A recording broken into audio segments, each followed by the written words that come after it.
Okay, we're live, right? We're live. Anybody logged in? No, not yet. Okay. Looks like we're on. All right. Hello, everyone. This is a talk about ketogenic diet. I am Dr. Erik Suh from Eastside Primary Care and Wellness, and also Suh Aesthetics as well. I wanted to do this talk because so many of our patients have been asking me about ketogenic diet. What is ketosis? What is this article that says I shouldn't do it? What is this article that I should do it? And so I brought in two guest speakers today. They're experts in the field in nutrition, and they are both on ketogenic diet themselves. And so they're the experts. We're gonna start off by asking them some few questions. But first, let me introduce my lady first, Caitlin, and tell us a little bit about yourself. Well, I've been in the nutraceutical world, so the world of professional supplements for 10 years now, working with Dr. Suh and other doctors locally and nationally.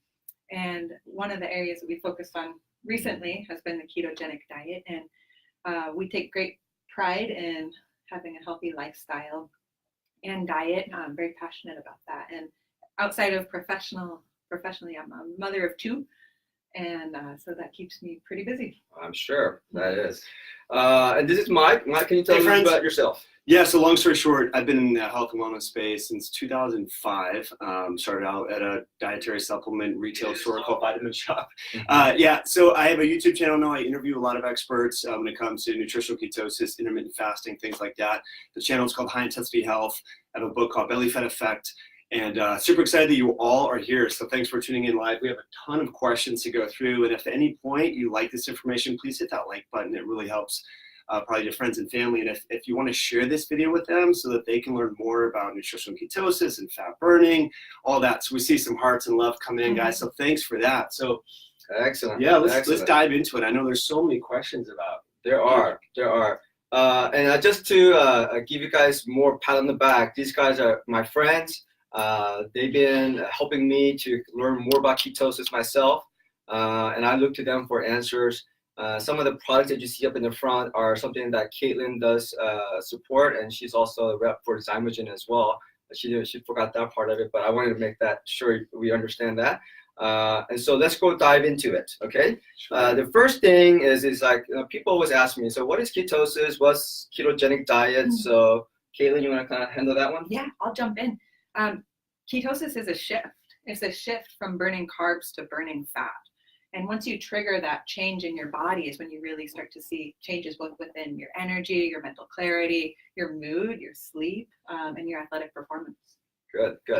All right, so that's basically what ketogenic diet is. But a lot of people are asking me what ketones are, because I've been talking to them about fat, protein, and carb, and how we can change the percentage of these three things to manipulate our body or biohack our body to burn more fat.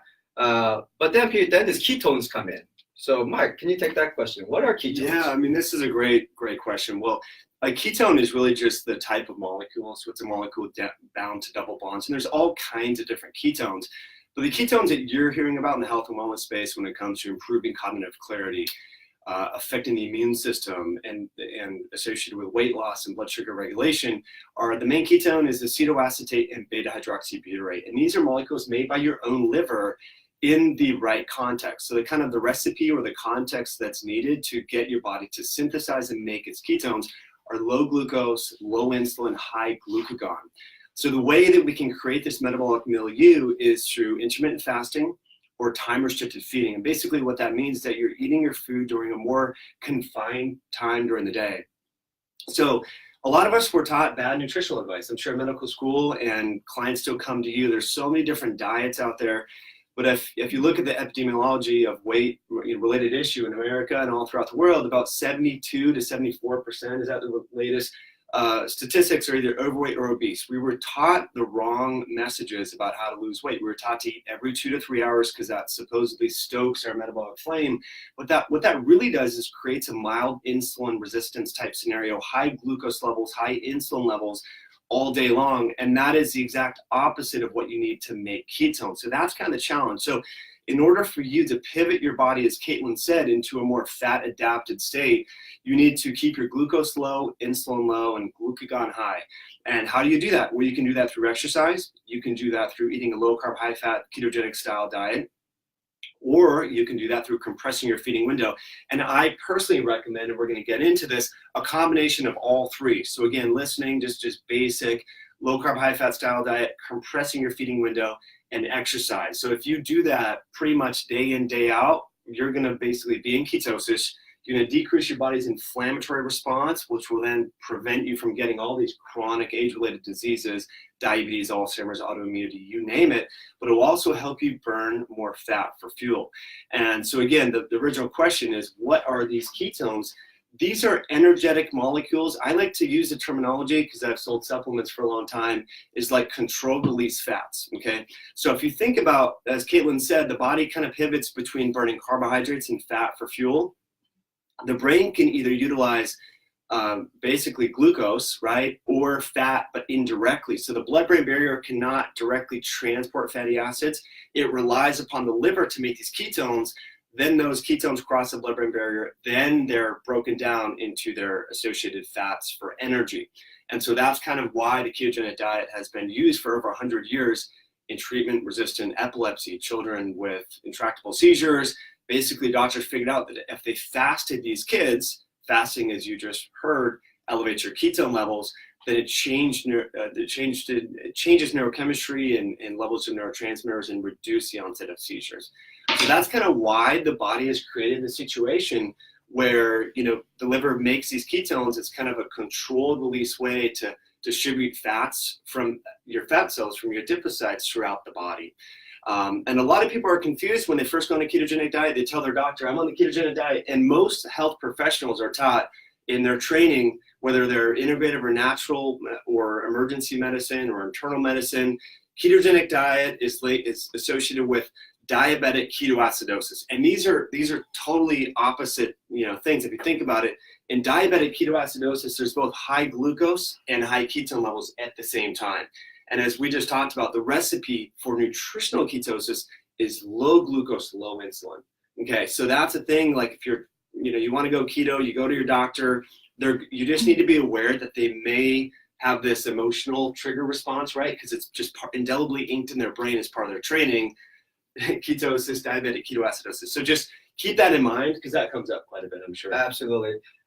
You know, in my training, Mike, we were taught like breakfast, snack, lunch, snack, dinner, snack. Diabetic patients, you got to eat constantly, avoid low carb, you know, eat consistently throughout the day. But what it's doing is that you're not giving your digest tract a period to rest. And that's a big problem too, because it's like Mike alluded to, the food that we eat can cause this low level of inflammation for some people, but it could also cause a very high inflammation for a lot of people who have IBS, leaky gut, SIBO. There's a lot of issues with eating throughout the day. You're just feeding these bad bacteria all day long, and that you can cause some chronic inflammation, autoimmune diseases. We can go on and on, but that's more in the advanced talk, okay?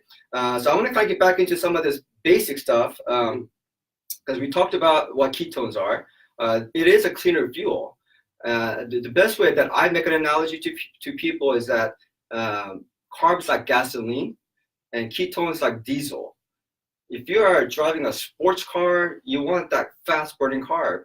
But if you're like everybody else, you want endurance, longevity, you want your brain to function better, we don't have that fog after having a carb, ketone just works better in our brain. So getting to ketosis and staying in ketosis is great. It's good for our body. And so this kind of goes back into like, why do you want to go into ketosis? I'll take that question. Because ketosis is a way for us to burn fat, and we all want to burn fat for fuel. Why not? We have extra fat that we want to get rid of. And ketones are a better, cleaner fuel, diesel versus gasoline.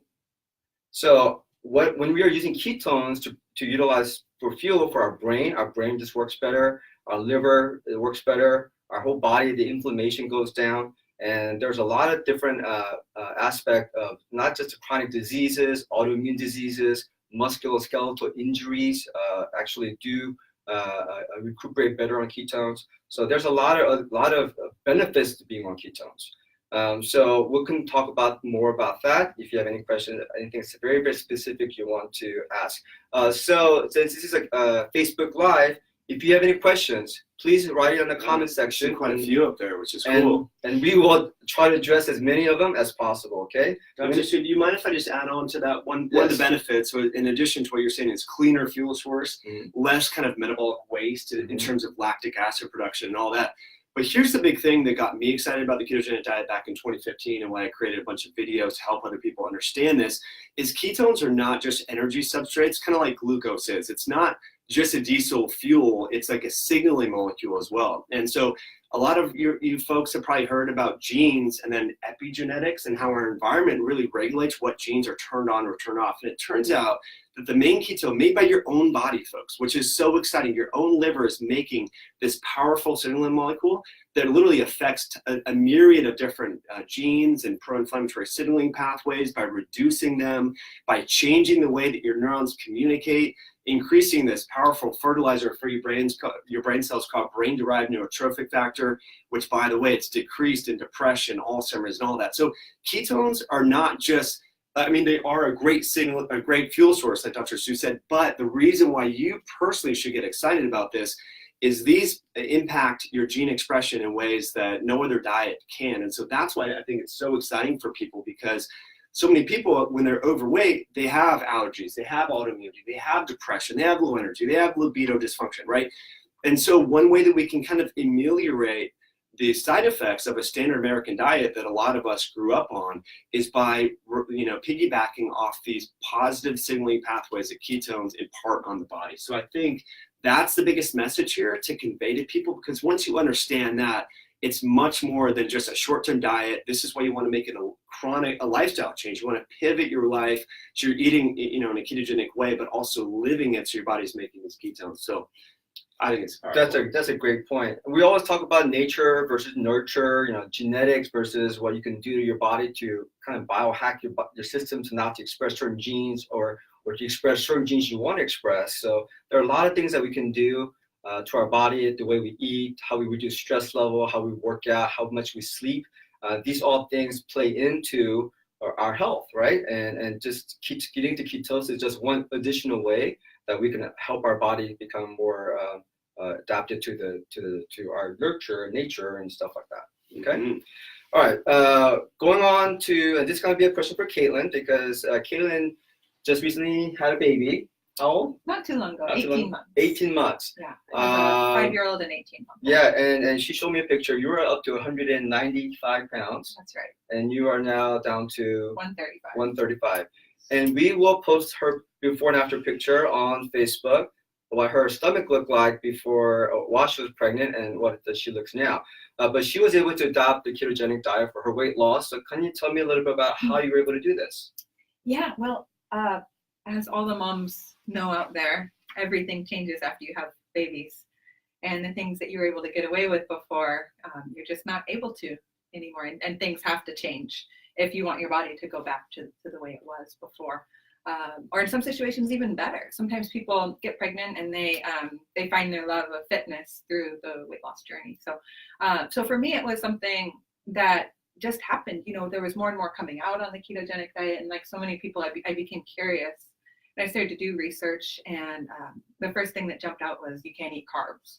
And so, you cut the carbs. But the other thing that's so important is to increase the fat really substantially and decrease protein. Because if you just do low carb, high protein without that fat and too much protein, you miss the sweet spot, and your body will actually convert the protein gluconeogenesis into a sugar, and so you're actually not getting into ketosis. So you really do have to pay attention to what you eat.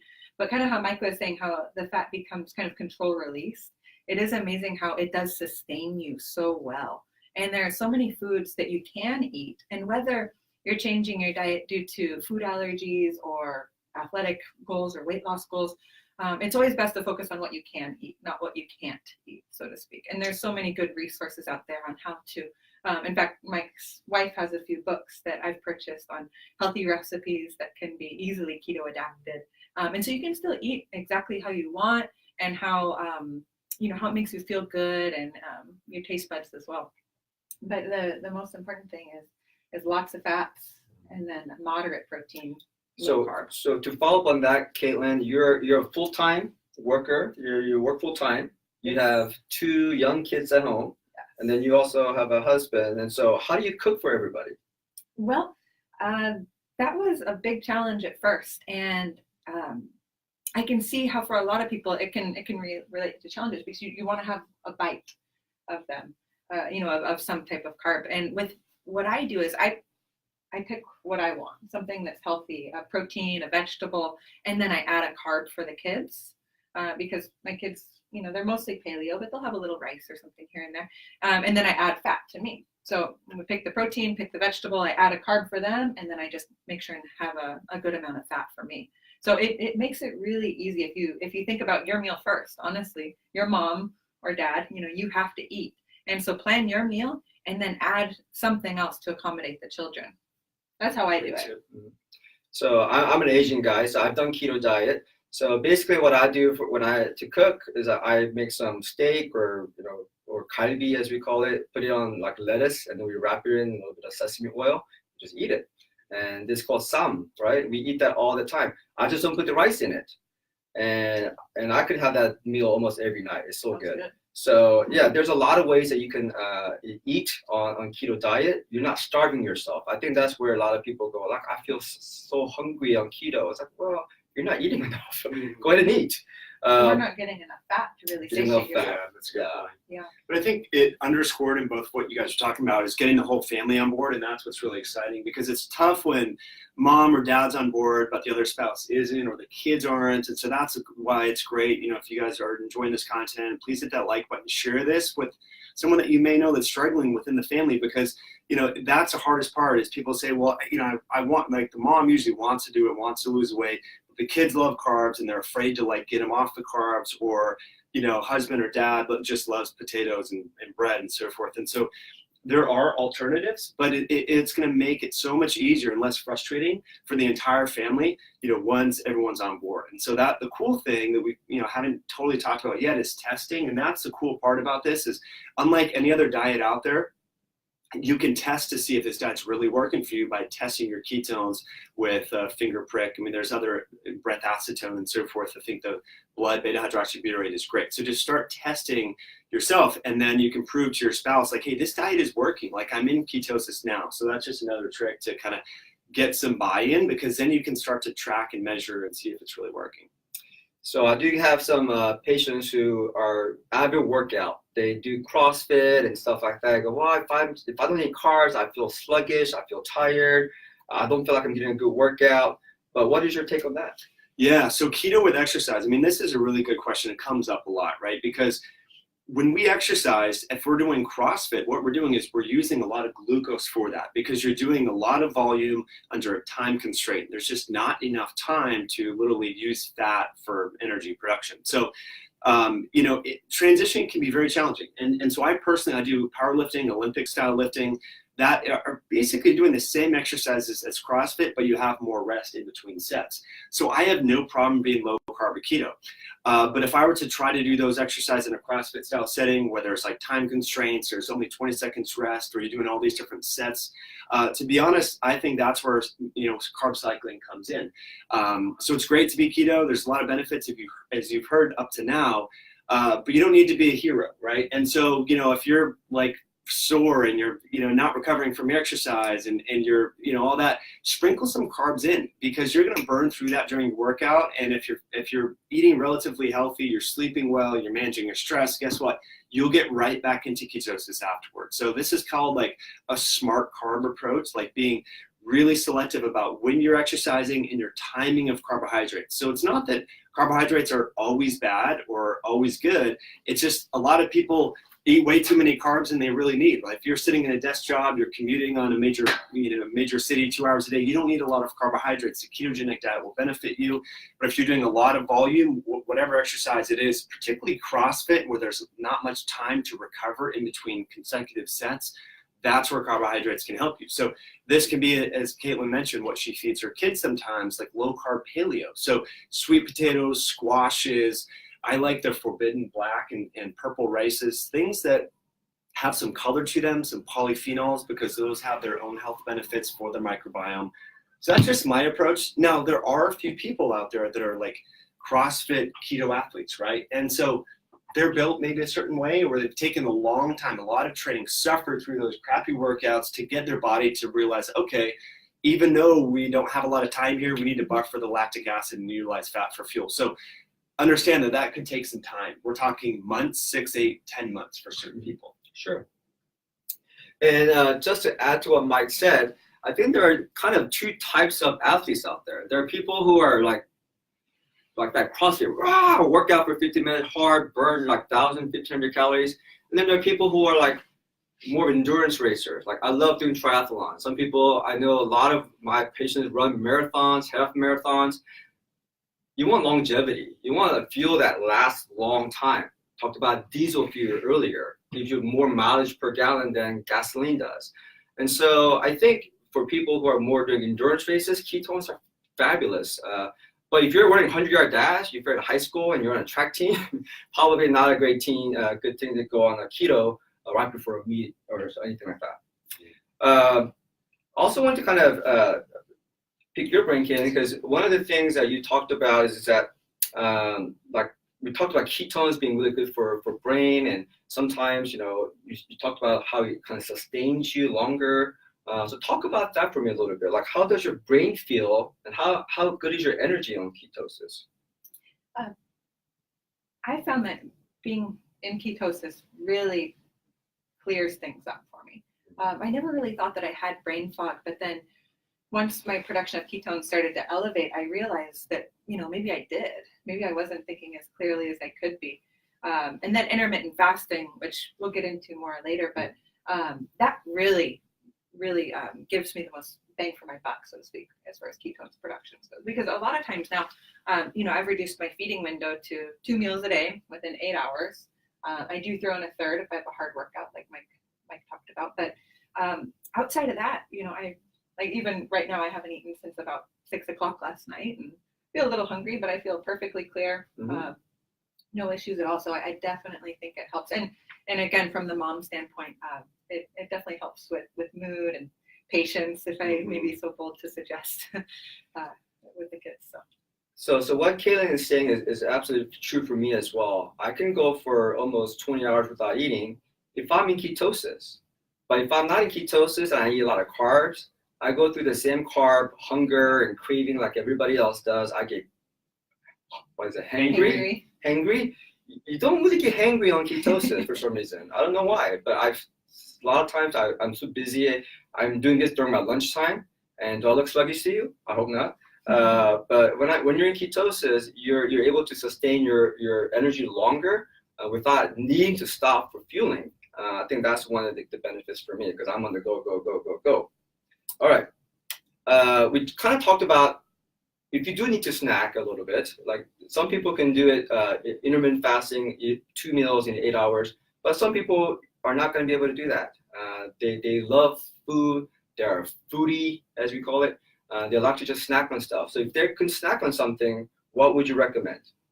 But I think there is something to be said for easing your way into it. If you are on a very high carb diet, or with me, for instance, while I was pregnant, I remained paleo, but there's still plenty of carbs you can eat while you're paleo, and they can get out of control easily. So I would eat carbs while I was pregnant and nursing, but then once I stopped, I slowly tapered them off. You quit eating the carb at night, and then you quit eating it at lunch, and then you only do it some mornings, and you just slowly do it. And I think that there really is something to be said for that. Some people have that willpower to go cold turkey, and more power to them. But for me, it was more, it was better for my long-term success to do it slowly and surely.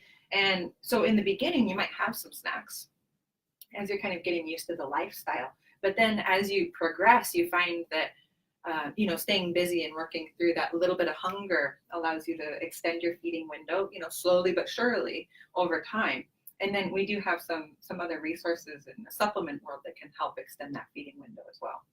So let me piggyback on that one, because when you go on a ketogenic diet, there's a lot of literature out there that says, you're going to be deficient in certain nutrients and minerals and things like that. Do you recommend any supplements that people should go on if they go on ketogenic diet? Well, first and foremost, I recommend BHB, which Dr. Suh has the Go Keto brand. And which is this one here. Yeah, that guy. It's a lifesaver. It is by no means necessary to be ketogenic, but I'll tell you that it certainly makes things a lot easier, especially as you're transitioning from burning glucose to creating and producing ketones in your body. It helps eliminate the keto flu. It gets you into ketosis faster, and then it can help you extend your feeding window, because when you take this, let's say you have dinner, you wake up, you're used to eating your breakfast at 7 in the morning, and maybe the first day you drink this instead, and then you're able to add another hour or two, and then the next day you have it at 9 or 10 a.m. and you add an hour or two, and the next day 11 or 12, and so it just helps you baby step. And even if you get hungry in the afternoon or something, it is a little bit of a crutch, but it will help you get your body to where you need it to be, especially when you're new to the program, or to the lifestyle, I should say. And the great thing about this also is it's not just the beta hydroxybutyrate that Mike was talking about, but it also has MCT powder in it. So it both provides endogenous ketones and exogenous. So you're working both pathways on that. But it helps me. It just helps make it easier. You can certainly do it without it, but it's a luxury, and it's well worth it to me. So she touched on the exogenous ketones. Oh, right. You were asking about a multi. Sorry. What do you think about the gut biome and why we need to be on probiotics? Yeah, that's a great point. Well, I think some research out of UCLA has really kind of solidified this. I mean, we talk a lot about how the liver makes ketones and so forth, but research is showing from UCLA that the microbiome is actually participating potentially in the ketone synthesis and utilization, and it's that communication network that's affecting the brain that affects epilepsy. So the gut is so important. I'm really glad you highlighted this, Dr. Suh, because a lot of people, when they go on a keto diet, it's kind of their excuse to have a lot of pork rinds, a lot of sausage, like go off the rails with bacon and so forth. And I think it's Atkins like 2.0, right? And so I think that we need to underscore, emphasize the importance of real whole food. And so you can still have things like garlic and onion and spices and herbs, and it doesn't mean that the principles of like a paleo whole food style diet should be obviated. You need to, still include those whole real foods, because your microbiome is very, very important. And so that's one thing that I say, a pitfall some people make is they say, I tried keto, but it wasn't working. And they're eating a lot of pro-inflammatory foods, processed foods, going to Wendy's, just taking the bun off. So that's not, that might be considered low carb. That's only a piece of the puzzle, because as many of you listening have probably heard about or know about, and I know you are very familiar with this, the Human Microbiome Project that was conducted, starting in 2012, and has been, different research articles that have emerged since then. The number of microbiome cells and bacteria in our gut outnumbers the number of human cells. They have a lot more DNA than we do. We talked about the liver and how ketones are made in the liver. Our liver is one of our most metabolically active organs in our body, but it turns out that the microbiome, that is your gut bacteria, have more enzymatic functions than your own liver, which is pretty crazy. So when they're unhappy, our whole body will be unhappy. And as parents, we know this. When we have a kid that's constipated or colicky, their mood is off, and then they go to the bathroom, and then all of a sudden they're totally normal, right? And so we wonder sometimes as adults, when we're grumpy or out of line or whatever, some of us are just constipated, right? And so along those lines, we talked about supplements, and one aspect of the ketone salt is the salt yield. And so that's a big mistake a lot of people make when they go keto, is they don't increase the amount of salt that they're taking. And so again, your doctor's going to be wary about this, because they were taught low sodium, the DASH diet, all that. But if you're going keto, you're going to have less insulin floating around that affects this hormone called aldosterone. So you need more real salt in your diet. And so I recommend salting meals to taste and not being scared of salt. Okay. So I think that's another big pitfall people make. Great. How about, Caitlin, you take this one, fluid intake. How important is fluids? Couldn't be more important. Okay. And I do think that if you are athletic, you're working out hard, electrolytes is something to keep in mind too. Sure. Because you will get the cramps, you will not perform as well as you can if you're not drinking enough water and getting your electrolytes up. So absolutely. Yeah. All right. So this kind of concludes our beginners aspect of the keto diets, and now I'm going to dive into some harder questions, and then after we get through this one, we're going to answer some of your questions that you have. Okay. So what is the major difference between keto diet and Atkins diet? I hear that all the time. Yeah, well, we kind of talked about it. Well, and Dr. Atkins was in favor of ketosis. Actually, I interviewed one of his dietitians in New York, And so he was in favor of it. But I think, the Atkins diet didn't really suggest a beta hydroxybutyrate. It didn't really quantify the diet. So what we're talking about on a ketogenic diet, specifically nutritional ketosis, is a blood millimolar, that is a level of beta hydroxybutyrate is equal to or greater than 0.5 millimolar, okay? So you might be like, well, millimolar, what is all this stuff? There's 3 different types of testing you can get. Precision Extra, you can get the Keto Mojo. There's a few different ketone meters. The buy-in, it's about $100 with the meter and the kit and all that sort of stuff, but that's how you can quantify that. Whereas the Atkins diet was just low carb. So it didn't really quantify or put a target, if you will, on having a blood level of beta hydroxybutyrate, the main ketone. So I think that's kind of the main difference.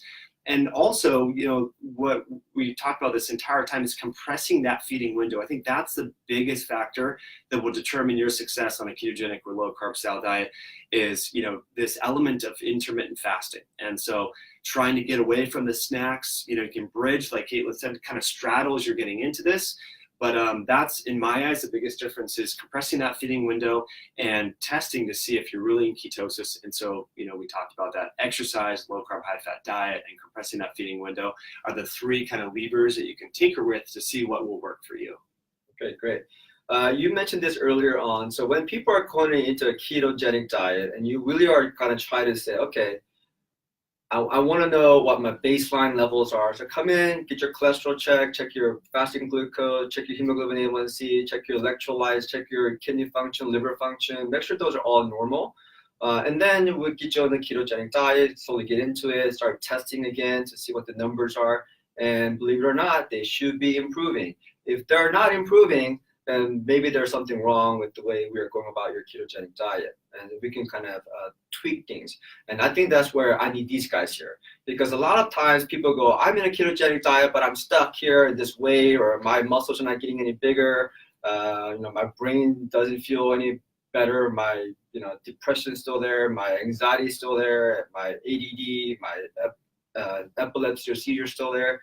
And so how do we get this ketosis to work better when people get stuck?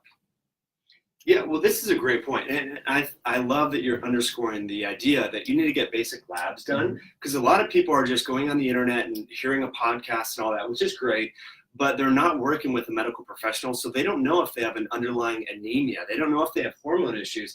They don't know if they have fatty liver. And a lot of people, even if they're relatively lean visibly on the outside, are metabolically obese on the inside, meaning if you were to biopsy their muscle tissue, their liver tissue, it is enlarged and engulfed with fat. And that is a big problem in getting into ketosis. You need a healthy liver, folks.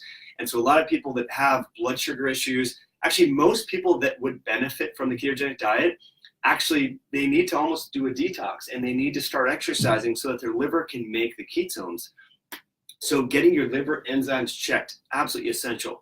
Making sure you don't have an anemia or something going on like that, right? Your hormone levels, and this is why there's so much gender variability. It seems that for the most part, most men do pretty well. Like they start fasting, they start keto, they lose weight and so forth. With women, it's a lot more variable because estrogen, progesterone, those all influence these enzymes that affect ketone levels. So you definitely got to work with a healthcare practitioner. That's why you do the comprehensive lab work here. And so I would highly, highly recommend that, especially if things aren't working for you and you're not losing the weight. You have to dig deeper because there could be something else going on that you're just unaware of. So Kaylin, you told me you had some couple of hiccups with your ketogenic diet. So what kind of stuff happened to you? All right. So I was new to it. I think it was shortly after my first boy was born. And I actually called Mike. I've worked with Mike for a number of years. And I told him what was going on. And he made it very easy for me to understand. He said, you got to quit eating so frequently and try and eat in less time. Later breakfast, earlier dinner, no snacks. And for me, that was the game changer. And at the point, I think I had just started testing. And if I was, then it was at a very low level. And by making those quick changes, it was like a light switch. Things started working. I started getting because I would always complain. I would say, why do people say they feel so good at the gym when they're in ketosis? I feel horrible. And it was because I was in that very early stage. And I think that there's something to be said for being in the gray. You're not giving your body enough glucose to really run efficiently. You're not making ketones, so you're in the gray. You have no real fuel source. And so if your carbs are that low anyways, throw the fat up, drop the protein a little bit, and you're going to feel better, and then you get those good workouts. So for me, it was just a quick call to Mike to get that little bit of advice, but it was a game changer for me. And I felt better and became an advocate since then. Great. So that brings into intermittent fasting. You've already alluded to it several times. People are going to think, I'm pretty sure we have some questions about what is it intermittent fasting? What is this compressing our meals into 2 small meals in a shorter period of time? So can you discuss about that a little bit more in detail? Yeah, sure. So intermittent fasting, I think, has been studied. I did some research on this in animals. This has been known about since 1930s, okay, where researchers figured out if they take these mice and they restrict how much food they eat, they lived longer.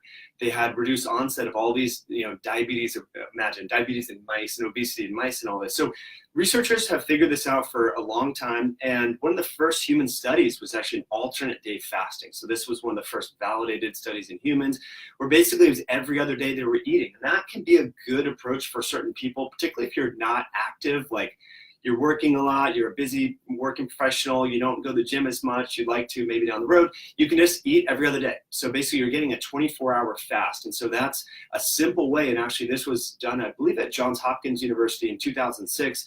They took overweight individuals with asthma and allergies and upper respiratory lung inflammation, said, look, you only eat it every other day. And guess what? All their inflammation got reduced. All these pro-inflammatory signaling molecules, TNF-alpha, leptin, all these things reduced, and they lost weight, which is pretty fascinating.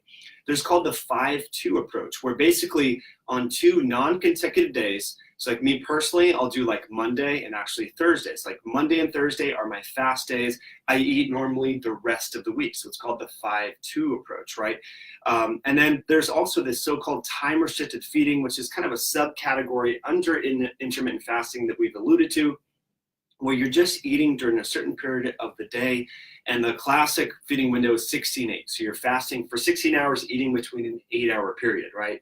So what I tell people is figure out what works for you, right? You weren't in these studies. You don't need to be a study subject. You need to figure out what works for you and your training and work and life schedule.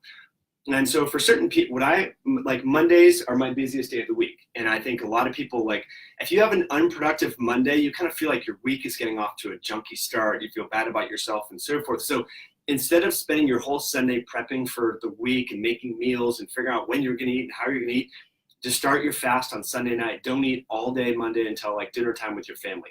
So it's an easy way to kickstart it and get used to this intermittent fasting. But you can do a million different things. So every other day fasting, you can do 2 non-consecutive days a week, the 5-2 approach, or just every day. The easiest thing that I tell people to do is just every day. If you're brand new to this, you've been eating a standard American diet, just start fasting for at least 12 hours every day. Slowly increase that, like Caitlin said, over time, to the point where maybe some days you're at Dr. Suh's level and you're fasting for 20 hours. I wouldn't suggest this right out of the gate because some of you might get hangry and be like, what is going on? Because you're in that gray area, like Caitlin alluded to, where you're not really in ketosis, you have low blood sugar, but your ketones aren't there. That tells your adrenals to fire, and that can create that hangry symptoms. And so you really kind of want to ease into this. But those are a few of the options, and a lot of people do great on this every other day eating approach. So I recommend it during the work week, not on the weekend, because we want to be social, right? You don't want to be the weird person at the birthday party on a Saturday and like sitting there with their hands in their pocket, right? So try to do this during the work week because it'll make life easy. Absolutely. Just to piggyback on what Mike said, there are a lot of literature, both in science, but also in religion, how fasting has put people in this state of mind that they can think better, clear better, they can make communication with their religion, their God, whatnot. So like Muslims go through Ramadan, right, where they fast all day long, they eat a meal at nighttime. In Christianity, I've taken my high school kids and we did a 40-hour fast. High school kids. We did a lock-in at Friday night at the church. They didn't eat all day long Friday. We spent the night at the church, and then I made a peanut butter jelly sandwich, and we actually went to feed the homeless. They couldn't eat the peanut butter jelly sandwich until 1 o'clock when our 40-hour fast was done. The kids ate, they had a great time. So if a bunch of high school kids can do it, you can do it too. Fasting is a great source to just cool your body down. It's like unplugging your computer from your electrical source. Just unplug yourself and then let it rest, let it recover, regenerate.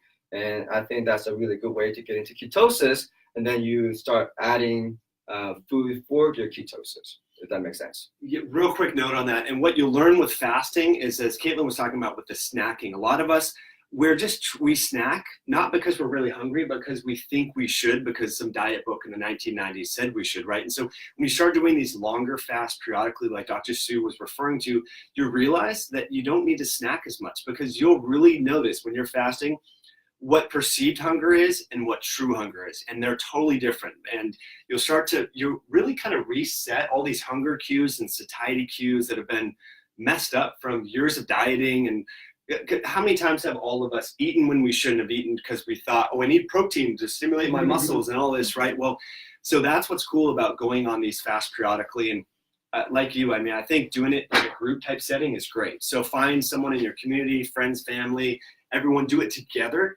because they will hold you accountable. And so all right, so that concludes our advanced keto FAQs, and now we're going to answer some few questions that you guys are asking us.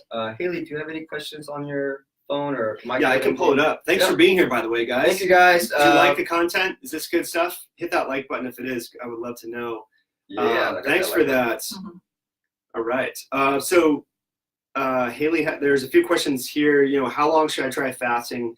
How long should I try a fasting schedule before I know if it works or not? How long? Like, if you were to do the alternate day fasting, 2 weeks, 10 days. This is how I would start out, because, you know, it depends on how gung-ho you are. Cut out breakfast to start out, okay? Drink lots of water, drink your black tea, black coffee. Don't put any sugar or creamer in there. Okay, black organic coffee, black tea, green tea would be great. And I drink that. You can see that's what's in here, right? my green tea for my breakfast, right? That's right here. And then so start out there, and then have like protein, fat, cut out the carb for lunch. Maybe you have carb with your family at dinner time. And that's how you kind of, like Caitlin said, start taking out one meal out of the day, substitute it with something where you're either fasting or you make it into more of a keto meal. And then maybe in the dinner time, you kind of have some regular meal with your family, but then you eventually you should take that out as well once you want to get into a longer ketosis. And then as far as fasting is concerned, I would try a 12-hour fast first, and then increase it to like 16 hours like Mike is at.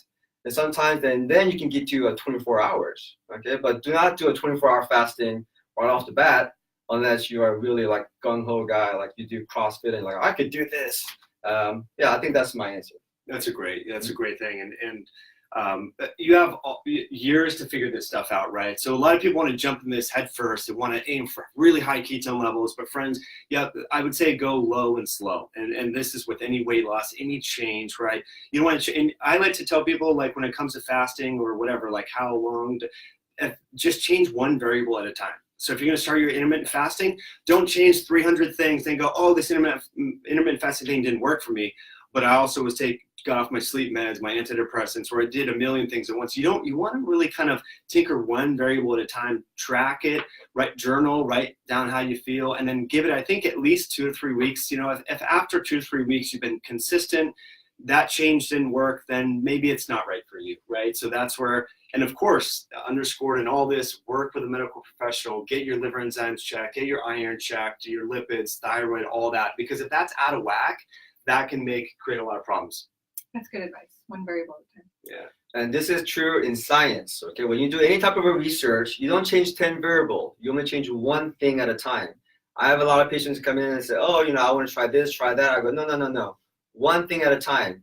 They want like 3 medications for whatever. No, we only start with 1 medication at a time to see if that works or not, if you have side effect. If I gave you 2 or 3 medications at the same time, I don't know which one's working. If you have side effect, I don't know which one's giving you a side effect. We got to go back down to 0 and start all over again.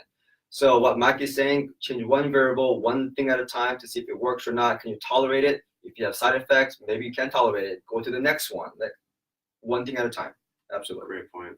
Any other questions? Yeah, there were some questions. Let's see here. So Taylor says, Dr. Suh would like to begin on your products immediately. Like first day of keto, how much of your workout within your first week of IF and strict keto? So how can they get the products if they're interested in the ketones and some of the probiotics and whatnot? Taylor, I love you, by the way. When you're gonna come and see me, we're gonna sing together. She's a country singer. She's great. She's an avid. You tell her what to do, she'll do it. So you could definitely order all these stuff online, and I will share the Zymogen code that I have for my patients, and my patients only. However, I will go ahead and put that on our website. So if you are, even if you're not my patient and you want to order the Go Keto or the probiotics or the multivitamin, we didn't even get to the leptin manager or the fat blaster as we private labeled it. But there are a lot of different supplements that will help and aid in your ketosis, but also if you're going to weight loss. And that was the reason why you wanted to do it. Okay. And then, yeah, we'll update the comments, guys. So if you're watching the replay, just go back to the comments and we'll update that. There was a question here from Aline, I believe. She says, if you have been diagnosed with beginning stage fatty liver, would this work? I have a few comments, but want to get Dr. Suh's opinion on that. Well, so here's the thing. The fatty liver happens because you are depositing fat, which is excess calorie you didn't burn, but you ate, into the liver, into the muscles, and everywhere else, right? So basically what Mike was saying, like I could be a skinny fat Asian, which I was. And I will share this photo with you because it's been 10 years since I had this photo, and it's going to be uploaded there. But I was a fat, skinny Asian. So, but what I had to do was I had to get all this extra fat off. It didn't really look like I was losing a whole lot of weight in the beginning. But when I got some of this other fat off of my body, then this gut came off afterward. Does that kind of make sense? So work on the diet, get on some intermittent fasting to start with, get on some weight loss program. And a lot of people will say, is fatty liver means I have high cholesterol? Not necessarily. It can be. If you have high cholesterol and you have fatty liver, yes. But you really have to get the fat out of the liver. Yeah, excellent point. And so let's see, that was Aline asked that question. If you do have fatty liver or your liver enzymes are elevated, the ketogenic diet arguably would be a great tool for you. But as Dr. Suh said, exercise, fasting, all these different lifestyle modalities are going to be essential for you to help to get that fat out of your liver. So yeah, it can be helpful for you for sure.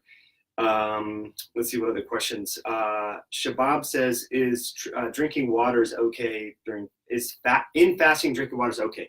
Absolutely, 100%. You have to. Yeah. In order to burn fat, you need water. If you don't have water, you can't burn fat. Yes, you do. I mean, some people will say there's different forums about fasting, dry fasting. It's like, again, the analogy that we made, the CrossFit person trying to be a hero, right? There's no point in doing a dry, no water fast. Why would you ever restrict water? Yeah, I don't know. People will say that. So definitely fuel your body, and water is essential. So water and salt, I would suggest on a prolonged fast, you absolutely need that. Absolutely. What else we got? Hello there. Okay, lactose-free milk equal almond milk. She says, is that okay? Depends on the sweetener. Depends on the sweetener. Yeah. Do you use rice milk or almond milk? I don't personally. Okay. Yeah. If you wanted to use that as a substitute and you could still get into ketosis, absolutely fine. You just have to check not even just the carb content or the sugar content, but the carb content too, because with ketosis, every carb does add up. Yeah. So just check the label. A lot of those nut milks and stuff, they look great, organic, non-GMO. And you look at the back and there's a surprisingly high amount of sugar, carrageenan, stevia, things like that. So, I would definitely just be wary of that. We try to tell people, I know you guys talk about this at the clinic, just get away from as much packaged food as possible and make your own food from scratch. It's absolutely doable. Like you said, you can take a traditional, Asian type dish, just pull the rice out, just take pasta, just do the meat sauce and the meatballs or whatever. Like you can do a lot. It's just omitting or removing those carbohydrates. So. And one of my doctors that I work with, he describes a ketogenic diet as a high vegetable diet. And I think that's a great way to think of it. Instead of high fat, of course, you add your olive oils and olives and other things that have fat to it. But really focus on the vegetables and let the rest kind of fall into the meal. That's a great idea. Like what Mike said, colorful vegetables, all the reds and the green, the yellow, the orange. You want to mix up the colors, make a big giant salad out of it, and you should eat it. Don't put a lot of dressing, don't put a lot of sugar on it, and stuff like that. Like sometimes I will go to Whole Foods or something. Yeah, Whole Food and get these pre-packaged salads. Dressing, I would take the dressing out and make your own to make it to your taste. But that's how you do it. All right. One last question we have, Mike. We have time for one last question. Sure. Yeah. Let's see here. Does Starbucks make a keto-friendly drink? I don't know. Yeah, black coffee. Yeah, espresso, doppio espresso. So this is what you in Italy and France and so forth. These frappuccinos with all these sugar-free, caramelized, cake pop flavors. Those things don't exist. You drink black coffee, tea, or espresso. So that is definitely ketogenic. And one thing about caffeine that's very, I think, important is it helps your body burn more fat for fuel. If you're new to exercise, you're like, oh man, I don't like the pain that I get with exercise. Caffeine helps to blunt that. But if you're wanting to, burn more fat for fuel, be quote unquote more fat adapted, caffeine can be your friend. Obviously, you don't want to drink green tea or black coffee too late in the day, 2, 3 p.m. is going to affect your sleep. So earlier in the day will help your body burn more fat for fuel. So I'm a fan of it personally. I know there's different schools of thought about caffeine, but the most ketogenic friendly drink would be black, stripped of all the synthetic sweeteners and additives, things like that. And thank goodness it's keto friendly. Right. Only in Seattle will we get a question about Starbucks and ketogenic diet. Isn't that funny? Yeah. All right, so that concludes our talk for today. It's about 5 till 1 o'clock. I want to give you guys some time to kind of clean up your lunch desk, and thank you for joining us. Please like our page. You want to give a shout out to your website? Yeah, so my website, friends, if you like this content, it's highintensityhealth.com. I'm on Instagram as well under Mike Mutzel, and pretty active on YouTube as well. So if you enjoy this content, come over there and we'll share more good stuff with you. And I go on his website, and that's how I learned a lot about ketogenic diet and ketosis. And he has a lot of other biohacking recipes that could help you as well. Kaylin, you are the Zymogen representative, and a lot of the stuff that we have here are from Zymogen. So if you liked her talk, please support her by purchasing these supplements. But also, if you have any questions for Kaylin, please ask me, and I'll be more than happy to ask her and get the information out to you as well. All right, thank you everyone for joining us. Thanks for tuning in, friends. That was good. There's quite a few people.